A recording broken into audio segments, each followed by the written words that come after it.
Ayan o, ano yun? Kung dadaan natin yung sasahan, ayan, nakablock siya sa daanan natin eh. Pero pwede siguro tayong dumaan sa gilid. Nabunot yung sasa. Ayos oh. Pero maganda rin sa kabila oh. Okay, kung challenging stage, yan.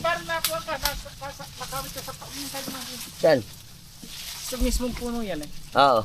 Dito, nga pala. Dito sa kabila. Yun. Challenging stage. Woo! Alright. Eto, bababa ko. Atas lang. Welcome to the jungle.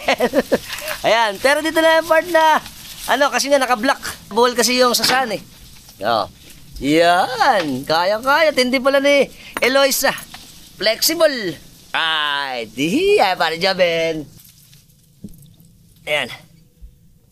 Boss. Mainit na. Hilahin na. Ha? Hatak na daw, hatak. Hatak! Hila! Hila. Ayan. Ayan. Okay. Yun. Ito na. Malapit na tayo maklear. Very good. Ayan po. Ito na. Free na kami ni Parang Joben. Gusto niyo naman po makita yung mga island life, pakipollow niyo siya sa kanyang Facebook na Joben Avendaño. Yeah! Nagsan yung video natin siya.